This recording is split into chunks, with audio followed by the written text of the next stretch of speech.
சில குட்டீஸ் வாங்க நம்ம இந்த ஃபஸ்ட் ஸ்டாண்டர்ட் ஒர்க் புக்கோட பேஜ் நம்பர் என்னது 27 தான் வந்து பார்க்க போகிறோம். நீங்களும் எடுத்துக்குங்க.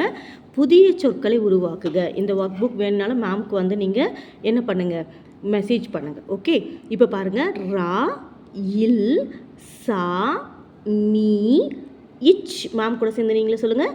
கீ, இப், கீ, நீ, இங், பி, சி, தி, ரி, இன், பூ.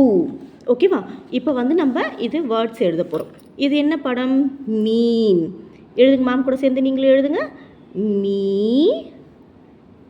இன், மீன். இது ஒரு நாள் எழுதிட்டு நீங்கள் என்ன பண்ணணும், 5 டைம்ஸ் மீனுன்னு எழுதி பார்க்கணும். நம்ம தமிழை பொறுத்த வரைக்கும் நீங்கள் எவ்வளோக்கு ப்ராக்டிஸ் பண்ணுறீங்களோ அந்த அளவுக்கு வந்து என்ன ஆகும், உங்களுக்கு நல்லா மனசில் பதியும். மீன், மீ, இன், மீன். இந்த மாதிரி அழகாக நீங்கள் எழுதுங்க. நம்ம இப்போ இங்கே மீன் எங்கே இருக்குன்னு கண்டுபிடிப்போம். மீ 2 சுழி இன், மீன். அடுத்தது இந்த பையன் என்ன பண்ணிகிட்ருக்கான், நீச்சல் அடிச்சிட்ருக்கான். நீ, இச், சா, இல், நீச்சல். இதே மாதிரி இங்கே 5 டைம்ஸ் எழுதி பாருங்கள். நீச்சல் இங்கே எங்கே இருக்குது? நீ, இச், சா, இல், நீச்சல். அடுத்ததா சீப்பு.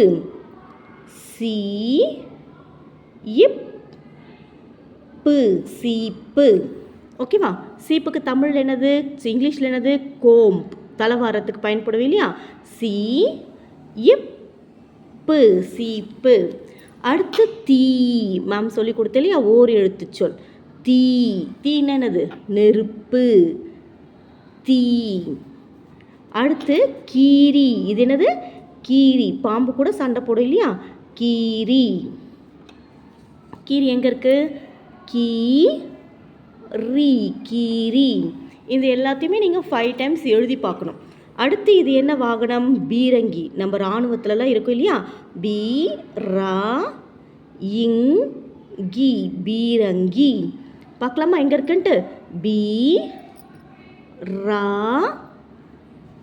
இங், கி, பீரங்கி. இந்த முழுமையான வார்த்தைகளை வந்து நம்ம என்ன பண்ணியிருக்கோம், அழகாக வந்து எழுதியிருக்கோம். நீங்கள் நிறைய ஸ்பேஸ் இருக்குது, இதை 5 டைம்ஸ் எழுதி பாருங்கள். எழுதி பார்த்துட்டு மேம்க்கு அனுப்பிச்சி வைங்க. நான் உங்களுக்கு கரெக்ஷன் பண்ணி அனுப்புகிறேன். தேங்க்யூ.